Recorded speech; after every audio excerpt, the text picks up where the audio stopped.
Sejam bem-vindos ao nosso módulo Espiritualidade em João. Trabalharemos hoje o texto de João, capítulo 4, do verso 1 ao 54.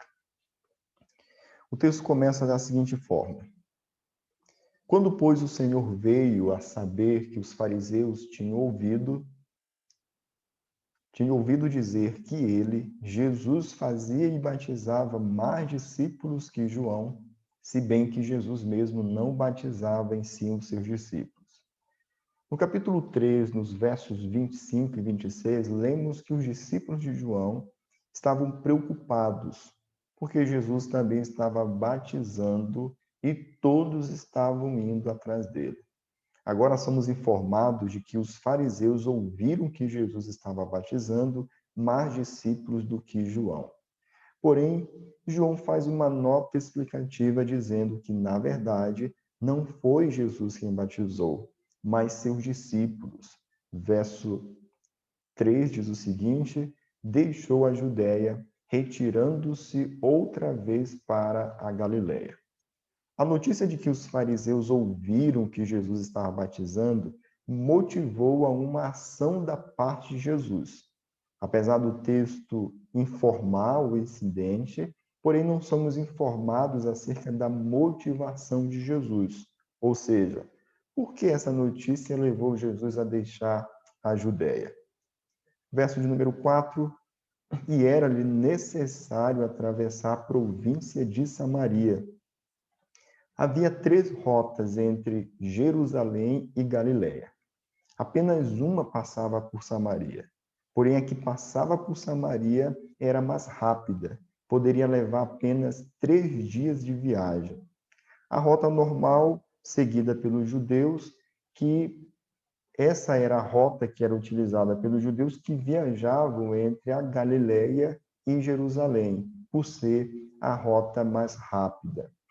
Quando João diz que era necessário atravessar a província de Samaria, ele pode tanto estar se referindo ao fato de que esse era o caminho usado por muitos judeus, por ser o caminho mais curto, porém, quando analisamos essa declaração em um contexto mais amplo, percebemos que a necessidade de Jesus de passar por Samaria pode ter sido determinada pela vontade divina e não somente por fatores geográficos.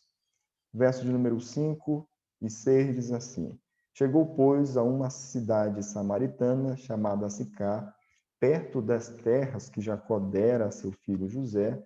Ali estava a fonte de Jacó.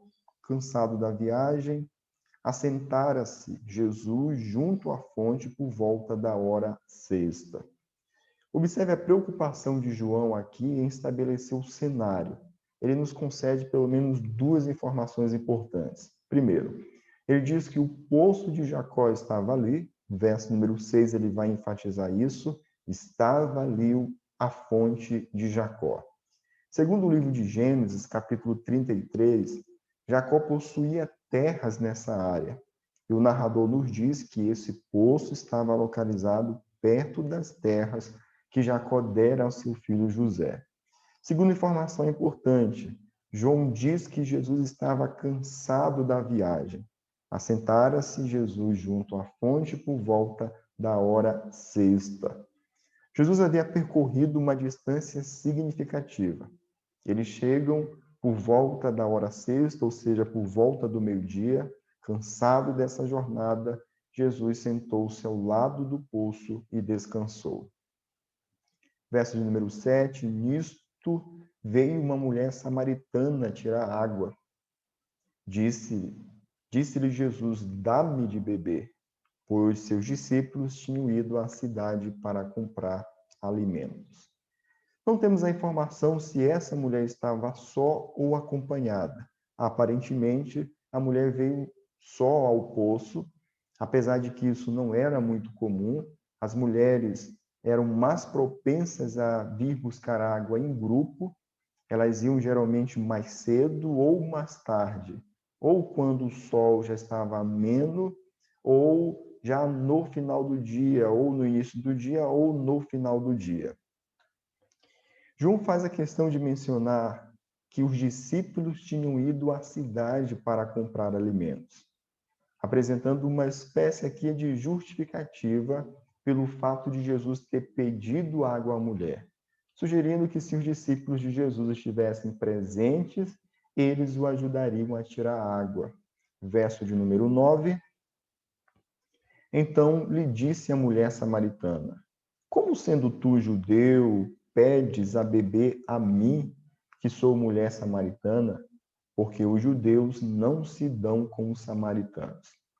Embora alguns judeus pudessem se imaginar comendo com os samaritanos, sem dúvida muitos judeus não comeriam com um samaritano na casa do próprio samaritano, pois isso poderia torná-los cerimonialmente impuros. Isso se intensifica pelo fato de Jesus estar pedindo água para uma mulher, que, segundo o entendimento da época, devido ao seu ciclo menstrual, poderia contaminar alguém caso tivesse contato com ela. Verso de número 10, Jesus replicou-lhe da seguinte forma: se conheceras o dom de Deus e quem é que te pede, dá-me de beber, tu lhe pedirias e ele te daria água viva. A expressão água viva tem pelo menos dois sentidos. O primeiro é o sentido literal, de água fresca, de água corrente. E o segundo é um sentido figurado, ou que aponta para um sentido figurado. Observe como Jeremias vai tratar esse tema no capítulo 2, verso de número 13. Porque dos males cometeu o meu povo, a mim, porque dois males cometeu o meu povo. A mim me deixaram o manancial de águas vivas e cavaram cisternas rotas, que nem retêm as águas. Em outras palavras, o povo de Deus havia rejeitado o suprimento de Deus, de água fresca, escolhendo, em vez disso, colocar a água em cisternas que já haviam sido rompidas e que, depois de um tempo, eles então perceberam que essas cisternas estavam rachadas e que eles haviam perdido toda a água. Nós temos uma outra referência no texto de Zacarias, capítulo 14, verso 8 e 9, que diz o seguinte: naquele dia também sucederá que correrão de Jerusalém águas vivas, metade delas para o mar oriental e a outra metade até o mar ocidental. No verão e no inverno sucederá isto: o Senhor será rei sobre toda a terra. Naquele dia, um só será o Senhor e um só será o seu nome. A metáfora fala de Deus, de sua graça, do conhecimento de Deus, da vida que viria por meio do poder transformador do Espírito Santo. Essa mesma ideia, usando a figura de água viva, é usada em alguns contextos de Isaías, de Ezequiel, e que resultaria na purificação do seu próprio povo. No Evangelho de João, há passagens onde Jesus ele é intitulado de água viva, mas também há passagens onde ele é intitulado do pão que desceu do céu. Em outros, ele atribui ou ele concede aos que creem em seu nome essa água viva. Nesse contexto específico aqui que estamos falando, essa água viva é a vida eterna, que vai acontecer por meio da ação do Espírito Santo, algo que somente o Senhor Jesus, o Messias, o Salvador do mundo, pode fornecer. Verso de número 11, respondeu-lhe ela: Senhor, tu não tens com que atirar e o poço é fundo. Onde, pois, tens água viva? A mulher não consegue entender o sentido do que Jesus está querendo explicar. Ela entende somente a parte literal. Ela não consegue entender o objetivo dessa analogia que Jesus está fazendo com a água. A mulher então levanta outro questionamento. És tu, porventura, maior do que Jacó, o nosso pai que nos deu o poço, do qual ele mesmo bebeu, e bem assim seus filhos e seu gado? O ponto que a mulher está colocando é que, para obter água naquele local, até o patriarca Jacó achou necessário cavar um poço e fornecer os meios para tirar a água do poço profundo. O questionamento da mulher é como você vai fazer isso sem esforço nenhum? Se isso acontecer, logo você é maior do que Jacó. Essa é a lógica que a mulher está utilizando aqui. No verso número 13, Jesus então responde, afirmou-lhe Jesus: quem beber desta água tornará a ter sede. Aquele, porém, que beber da água que eu lhe der, nunca mais terá sede. Pelo contrário, a água que eu lhe der será nele uma fonte a jorrar para a vida eterna. Jesus foca não em Jacó, mas na água que ele forneceu. Por mais valiosa que fosse aquela água, ela serviu para matar a sede apenas por um curto período. Porém, a água que Jesus dá faz com que a pessoa nunca mais tenha sede. Observe a relação aqui no texto entre satisfação e plenitude, a ideia de nunca mais terá sede e vida eterna. O texto de Isaías, capítulo 49, o verso de número 10, vai dizer o seguinte: não terão fome nem sede, a calma nem o sol os afligirá, porque o que deles se compadece os guiará e os conduzirá aos mananciais de águas. O derramamento do Espírito Santo de Deus, segundo as profecias do Antigo Testamento, se daria como águas sendo derramadas na terra seca ou vindas de riachos. E essa analogia apontava para essa plenitude, que é o ponto central, para essa satisfação e plenitude, que é o ponto central do diálogo de Jesus com a mulher. No capítulo de número 44, o verso 3 vai reforçar isso, essa ideia do Antigo Testamento. Porque derramarei água sobre o sedento e torrentes sobre a terra seca.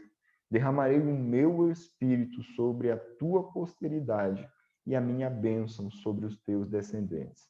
Observe como essas profecias apontam para essa plenitude, para o momento de satisfação plena que marcaria o estabelecimento do reino messiânico. Em Isaías 55, verso 1 a 3, a todos vós que tendes sede, vinde às águas. E vós que não tendes dinheiro, vinde, comprai e comei. Sim, vinde e comprai, sem dinheiro e sem preço, vinho e leite. Por que gastais o dinheiro naquilo que não é pão, e o vosso suor naquilo que não satisfaz? Ouvi-me atentamente, comei o que é bom e vos deleitareis com finos manjares. Inclinai os ouvidos e vinde a mim. Ouvi a vossa alma e a vossa alma viverá. Porque convosco farei uma aliança perpétua, que consiste nas fiéis misericórdias prometidas a Davi. Observe como essa passagem exige que o ímpio abandone o seu caminho, o homem mau os seus pensamentos. Esse é o contexto que Isaías vai trabalhando dentro desse texto, e então ele terá misericórdia e gratuitamente Deus o perdoará. Isso marcaria o processo pelo qual essa plenitude viria. O texto continua, João agora, o capítulo 4, verso de número 15, diz o seguinte: disse-lhe a mulher: Senhor, dá-me desta água, para que não mais tenha sede, nem precise vir aqui buscá-la. Assim como Nicodemos, a mulher só consegue pensar na resposta de Jesus e compreender o aspecto literal, a questão física. Ela deseja dessa água para não precisar buscar mais água e para não ter mais sede. Ou seja, ela pede por algo que facilite o seu dia diante das suas responsabilidades. Observe agora como intencionalmente Jesus vai mudar de assunto. verso de número 16. Disse-lhe Jesus: vai, chama teu marido e vem cá. A mulher samaritana já falhou em entender quem é Jesus e interpretou mal a natureza da água viva que ele estava prometendo. Com o objetivo de fazer com que a mulher perceba que ela tem uma necessidade maior do que a sede e de pegar água todos os dias, Jesus fala de algo que vai revelar o seu conhecimento sobre o estado da mulher. Ele diz: vai, chama o teu marido e vem cá.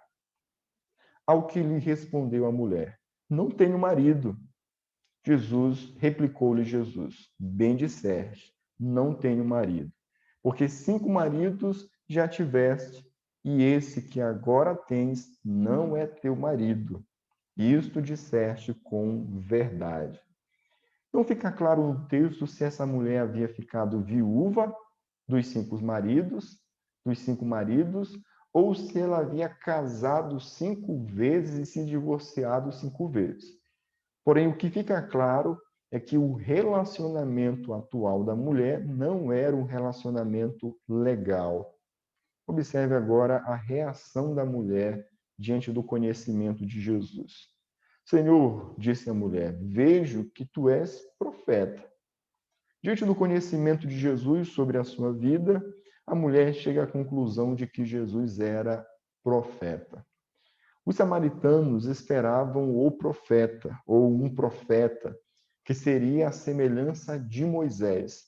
Porém, esse profeta não era identificado com o Messias, segundo a expectativa predominante entre os samaritanos. Observe aqui como é que a mulher vai tentar sair novamente desse assunto diante da situação em que ela se encontra. Verso de número 20, nossos pais adoravam neste monte, vós, entretanto, dizeis que em Jerusalém é o lugar onde se deve adorar.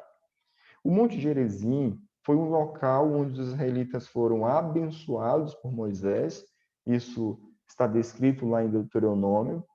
Os samaritanos afirmavam, portanto, que muitos outros eventos que haviam acontecido lá no Antigo Testamento entre os patriarcas estavam associados também com o Monte Gerizim. Eles observavam que Siquém, dominada justamente por aquela região do Monte Gerizim, foi o primeiro lugar onde Abraão construiu um altar ao entrar na Terra Prometida. Então, era no Monte Gerizim, segundo o que os samaritanos pensavam, que as bênçãos deveriam ser anunciadas à comunidade da aliança, quando o povo entrasse na Terra Prometida. Verso 21, diante desse contexto da compreensão da mulher, Jesus então diz o seguinte: mulher, podes crer-me que a hora vem, quando nem neste monte, nem em Jerusalém adorareis o Pai. Vós adorais o que não conheceis, nós adoramos o que conhecemos, porque a salvação vem dos judeus. A resposta de Jesus, que começa no verso 21 e vai até o verso 24, nesse primeiro momento, é dado basicamente em 3 etapas. Primeiro, ele vai anunciar a obsolência iminente do Templo de Jerusalém e do local do Monte Gerizim como locais de adoração definitivos. Isso vai ficar muito claro no verso número 21. Depois, Jesus, então, insiste que a salvação vem dos judeus e não dos samaritanos. E ele aborda isso no verso de número 22. E então, ele explica a natureza da adoração que se torna obsoleta para sempre as reivindicações conflitantes de Jerusalém e Gerizim. Ou seja, agora no verso 23 e 24, como veremos, todo esse embate do local da verdadeira adoração já não fazia mais sentido algum. Mas observe aqui o verso de número 22. Vós adorais o que não conheceis, nós adoramos o que conhecemos, porque a salvação vem dos judeus. Observe o contraste entre o conhecimento dos judeus e o conhecimento dos samaritanos acerca de Deus, e, consequentemente, a adoração dos judeus e dos samaritanos. O que nos chama a atenção aqui é o fato de que Jesus está dizendo que o objeto da fé dos samaritanos era desconhecido deles. O motivo dessa falta de conhecimento acerca de Deus era porque os samaritanos consideravam como escritura somente o Pentateuco, não tendo, portanto, o restante da revelação de Deus. A adoração apropriada, esse é um princípio que vai ser estabelecido, é baseada no conhecimento adequado e preciso do Deus adorado. O que vai ficar muito claro dentro do contexto é que não importa quão cerimonialmente elaborado, emocionalmente estimulante ou sermonicamente eloquente, a adoração que não é oferecida a partir de uma compreensão adequada de quem Deus é insuficiente. Jesus justifica dizendo que a salvação vem dos judeus. Jesus afirma que o povo judeu é o instrumento por meio do qual Deus se revelaria aos demais povos. No verso de número 23, ele diz: mas vem a hora, e já chegou, em que os verdadeiros adoradores adorarão o Pai em espírito e em verdade, porque são estes que o Pai procura para seus adoradores. Deus é espírito, e importa que os seus adoradores o adorem em espírito e em verdade. A expressão Deus é espírito não se refere aqui ao Espírito Santo, mas identifica Deus como um ser espiritual diferentemente de um ser material. O ponto de Jesus aqui é que, uma vez que Deus é espírito, a devida adoração a Ele também é uma questão de espírito e não de localização física. Assim, a verdadeira adoração não é uma questão de localização geográfica. A adoração situada em um determinado monte, uma determinada cidade, e nem muito menos algo relacionado a uma posição, ficar de joelhos, ficar em pé, ou seguir uma liturgia particular ou ritos externos. É uma questão de coração e uma questão do espírito. Verso de número 25, a mulher então responde: eu sei, respondeu a mulher, que há de vir o Messias chamado Cristo. Quando ele vier, nos anunciará todas as coisas. Disse-lhe Jesus: eu sou o que falo contigo. A mulher responde manifestando a sua crença de que o Messias, chamado Cristo, está vindo. Porém, observe que a mulher não associa esse Messias com aquele que estava falando com ela. Ou seja, isso indica que ela ainda não reconheceu a verdadeira identidade de Jesus. Jesus, então, se revela para a mulher como o próprio Messias. Nesse momento, então, o diálogo chega ao seu nível mais elevado. É agora em que Jesus se revela como o Messias. Algo que precisamos destacar é o fato de que, até esse momento, nessa fase inicial do ministério de Jesus, ele não tem revelado abertamente a sua identidade para os judeus, diferentemente do que está fazendo nesse momento diante dessa mulher. Jesus está se revelando, se intitulando de forma clara, direta, como o Messias prometido do Antigo Testamento. Verso número 27. Neste ponto chegaram os discípulos e se admiraram de que estivesse falando com uma mulher. Todavia, nenhum lhe disse, que perguntas ou por que falas com ela? Os discípulos, ao voltarem da cidade, onde foram comprar comida, segundo o que foi relatado lá no início, encontraram Jesus conversando com a mulher. A reação deles de admiração, a gente percebe isso no texto, de surpresa, destaca esse sentimento predominante que era uma espécie de preconceito da época dos judeus para com os samaritanos e vice-versa. Pelo fato, e aqui a coisa se intensifica, pelo fato de Jesus estar conversando com uma mulher. Havia um pensamento predominante na época de que se um rabino passar muito tempo conversando com uma mulher, mesmo que essa mulher fosse a esposa, a sua própria esposa, isso era considerado, no mínimo, como uma perda de tempo. O texto não deixa claro aqui a razão pela qual os discípulos não perguntaram, que perguntas ou por que falas com ela. Verso número 28.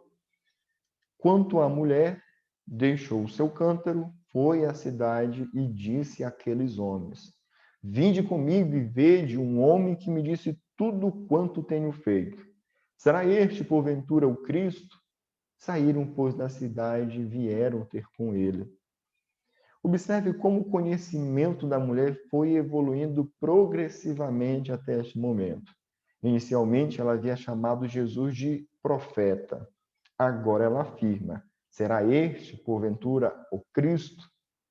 João destaca o fato de a mulher ter deixado o seu cântaro e ter ido à cidade. Não sabemos aqui se ela deixou o cântaro para que Jesus pudesse beber água juntamente com os seus discípulos, ou se o seu desejo de compartilhar acerca do Messias foi tão grande que ela decidiu não levar o cântaro para chegar mais rápido à cidade. O que fica claro é o desejo dessa mulher de testemunhar para os habitantes da cidade sobre a sua descoberta. Vamos ver no restante da narrativa que o seu testemunho foi convincente, ao ponto dos habitantes da cidade irem até Jesus para conhecê-lo. Verso seguinte, nesse ínterim, os discípulos lhe rogavam, dizendo: Mestre, come. Mas ele lhes disse: Uma comida tenho para comer, e vós não conheceis. Os discípulos, ao chegarem com a comida, pediram para que Jesus comesse. Mas Jesus, sem dúvida, ainda que estivesse com sede e provavelmente com fome também, ele decide usar a circunstância para ensinar os seus seguidores, os discípulos, uma verdade muito importante, que seria necessário mais tarde para o seu ministério. Uma comida tenho para comer que vós não conheceis. Observe a reação dos discípulos diante da fala de Jesus. O verso de número 33, diziam então os discípulos uns aos outros: Ter-lhe-ia, porventura, alguém trazido o que comer? Novamente, João destaca a falta de entendimento dos discípulos diante da fala de Jesus. Isso aqui é importante observarmos porque isso está acontecendo próximo do reconhecimento da mulher de que Jesus é o verdadeiro Messias. Jesus então responde aos seus discípulos. Disse-lhe Jesus: A minha comida consiste em fazer a vontade daquele que me enviou e realizar a sua obra. Muito provavelmente Jesus esteja fazendo uma alusão a Deuteronômio. Observe como nos diz o texto de Deuteronômio capítulo 8. Ele te humilhou e te deixou ter fome, e te sustentou com maná que tu não conhecias. Nem teus pais o conheciam, para te dar a entender que não só de pão viverá o homem, mas de tudo que procede da boca do Senhor viverá o homem. Sem dúvida nenhuma, Jesus viveu intensamente essa verdade de Deuteronômio. Ele em tudo desejou fazer a vontade de Deus. Segundo o contexto, o que Jesus está dizendo, com base no texto de Deuteronômio, é que a vontade de Deus, manifestada por meio da sua palavra, é suficiente para sustentar a nossa vida. Verso de número 35. Não dizeis vós que ainda há 4 meses até a ceifa? Eu, porém, vos digo: erguei os olhos e vede os campos, pois já branquejam para a ceifa. Aqui temos 2 possibilidades para explicar a frase de Jesus. A primeira seria que Jesus está fazendo uso de um provérbio da época, que aponta aqui para a questão da paciência.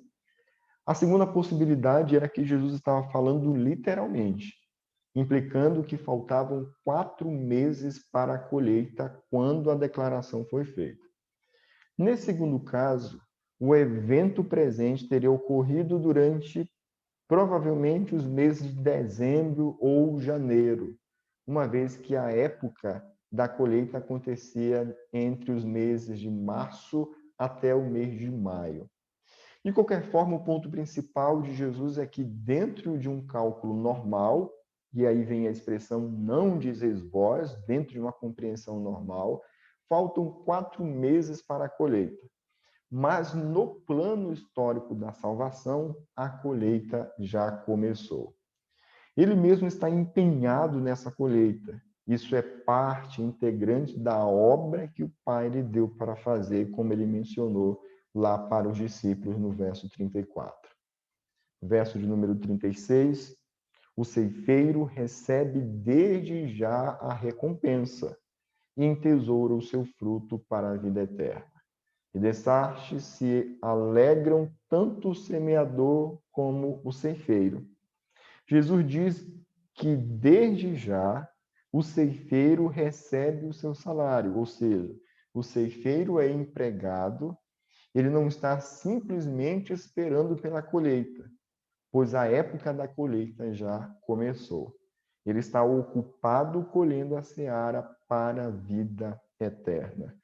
Dentro desse contexto, a colheita refere-se aqui às pessoas que se tornaram seguidores de Jesus e principalmente fazendo aqui uma referência direta aos samaritanos. A parte final do versículo vai destacar a alegria, tanto do semeador quanto do ceifeiro. Observe como é destacado a ação simultânea do semeador e do ceifeiro. Esse é um aspecto que João destaca. Jesus, muito provavelmente, aqui esteja fazendo uma alusão ao que é dito, por exemplo, no texto de Amós, capítulo 9, versículo 13. Eis que vem dias, diz o Senhor, em que o que lavra segue logo ao que ceifa, e o que pisa as uvas ao que lança a semente. Os montes destilarão mosto, e todos os outeiros se derreterão. Amós aponta para a era messiânica como sendo marcada por essa nova ordem na agricultura, onde o que lavra segue logo ao que ceifa e o que pisa as uvas ao que lança a semente. Ou seja, Jesus está dizendo que é nessa era messiânica que está se cumprindo no seu ministério, onde a semeadura e a colheita estão se unindo em um único momento. Isso tudo é marcado pela celebração, pela alegria, pelo gozo. Jesus justifica, então, esse versículo no verso de número 37, pois, no caso, é verdadeiro o ditado: um é o semeador e o outro é o ceifeiro. O semeador é aquele que deve trabalhar visando o que está por vir, a colheita. O ceifeiro, por outro lado, nunca deve esquecer que essa colheita que ele está desfrutando é fruto do trabalho de outros. Jesus aplica esse princípio na vida dos discípulos, verso de número 38. Eu vos enviei para ceifar o que não semeastes. Vós, outros trabalharam e vós entrastes no seu trabalho. Jesus enviou os seus discípulos para colher o que eles não plantaram. Dentro desse contexto imediato, isso se refere inicialmente aos samaritanos. Os discípulos precisam ter em mente que eles serão bem-sucedidos nos seus ministérios por causa do trabalho de outros que vieram antes deles. Jesus pode estar se referindo aqui, nesse caso, a Moisés, a todos os profetas que vieram antes dos discípulos e que anunciaram o reino de Deus, a vinda da era messiânica, e pode também estar fazendo uma referência direta ao ministério de João Batista. Sem dúvida, essa foi uma grande lição para os discípulos, assim também como para todos nós. Precisamos lembrar constantemente de que o sucesso na colheita normalmente depende do trabalho daqueles que vieram antes de nós. A narrativa foca novamente nos samaritanos e na maneira como eles reagiram diante do testemunho da mulher. Verso de número 39, muitos samaritanos daquela cidade creram nele, em virtude do testemunho da mulher, que anunciara: ele me disse tudo quanto tenho feito. O texto diz que os samaritanos receberam bem o testemunho da mulher e creram que, de fato, Jesus é o Cristo, o Messias que haveria de vir.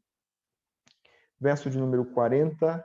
Vindo, pois, os samaritanos ter com Jesus, pediram-lhe que permanecesse com eles. E ficou ali 2 dias.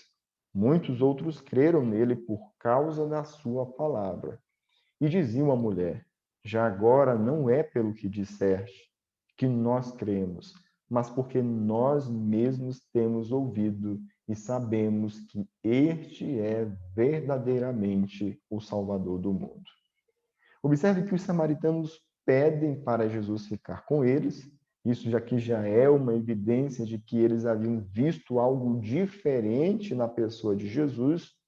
Jesus, então, fica 2 dias, o tempo suficiente para que o evangelho pudesse ser plantado e colhido entre os samaritanos. O resultado foi que muitos creram, agora não mais pelo testemunho da mulher, mas por causa dos ensinamentos do próprio Cristo.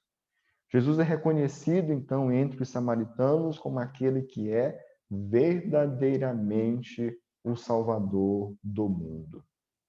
A partir desse momento, João passa a narrar agora, do versículo 43 até o verso 54, o segundo sinal. Passados 2 dias, partiu dali para a Galileia. É importante observarmos que aqui termina, então, essa primeira sessão. A partir do 43 até o 54, nós temos o fechamento dessa primeira sessão. Como já vimos na introdução da sessão, o primeiro e o segundo sinal estão relacionados. Eles compartilham temas em comum. E o segundo serve também como uma conclusão para o primeiro. O verso de número 44 diz assim: porque o mesmo Jesus testemunhou que um profeta não tem honras na sua própria terra. Quando chegou a Galileia, os galileus o receberam, porque todas as coisas que ele fizera, porque viram todas as coisas que ele fizera em Jerusalém, por ocasião da festa, a qual eles também tinham comparecido. Jesus volta para a Galileia. O texto apresenta uma justificativa apontado para a rejeição de Jesus por parte do seu próprio, apontando para a rejeição de Jesus por parte do seu próprio povo. João destaca que Jesus foi bem-sucedido, que ele foi bem recebido pelos galileus. Porém, ele vai destacar aqui algo importante, porque eles haviam visto os sinais que ele realizara. Em outras palavras, porque esperavam de alguma forma se beneficiar dos seus milagres. Verso de número 46, dirigiu-se de novo a Caná da Galileia, onde da água fizera o vinho. Ora, havia um oficial do rei, cujo filho estava doente em Cafarnaum.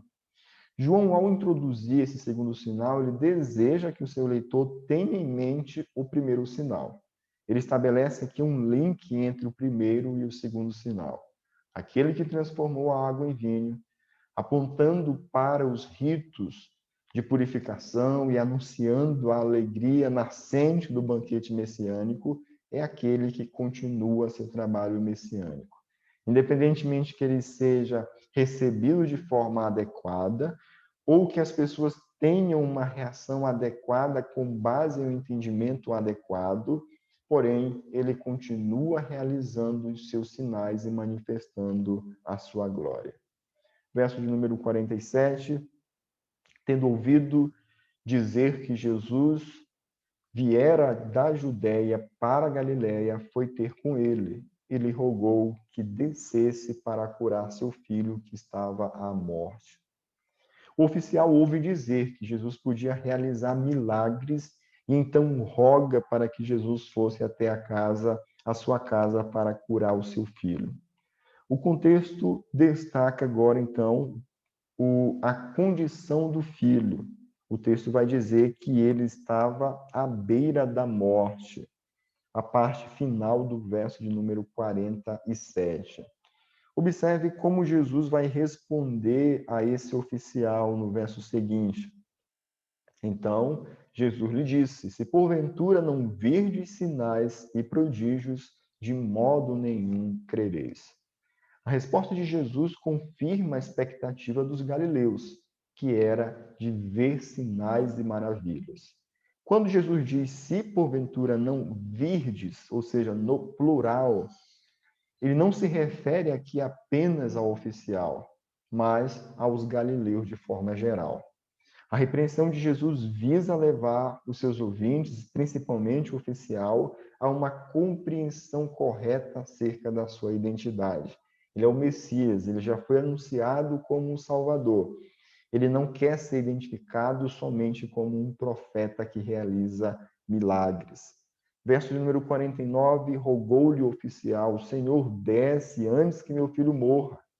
Vai, disse-lhe Jesus, o teu filho vive. E o homem creu na palavra de Jesus e partiu. Jesus não acompanha o oficial até a sua casa, como ele havia pedido, mas ele simplesmente diz: vai, disse-lhe Jesus, teu filho vive. A atitude do oficial foi de fé nas palavras de Jesus. Diz o texto que ele creu e então seguiu em direção à sua casa. Verso de número 51. O texto diz: já ele descia quando os seus servos lhe vieram ao encontro, anunciando-lhe que o seu filho vivia. Então indagou deles a que hora o seu filho se sentia melhor. Informaram: ontem, à hora 7ª, a febre o deixou. Com isto, reconheceu o pai ser aquela precisamente a hora em que Jesus lhe dissera: teu filho vive, e ele creu, e creu ele e toda a sua casa. Observe que agora o texto descreve a doença do filho e vai dizer que era febre. No mundo antigo, a febre não era entendida como os nossos dias, como um sintoma de uma doença, mas era entendida como uma própria doença. Essa febre, ela poderia ser classificada de forma leve ou grave. Nesse caso aqui, já foi dito que o estado da criança era grave, porque ele estava à beira da morte. O verso 53 reforça o fato de que o oficial creu em Jesus e acrescenta agora, dizendo que também toda a sua casa. Verso de número 54, João conclui a narrativa dizendo: foi este o segundo sinal que Jesus fez depois de vir da Judéia para a Galiléia. Aqui está o final do nosso texto. Para o nosso próximo encontro, segue a mesma atividade. Você vai precisar compreender, reconhecer a estrutura do texto, a organização do texto, elaborar um título para cada estrutura e também elaborar princípios com base no pensamento central de cada estrutura. Que Deus abençoe a todos.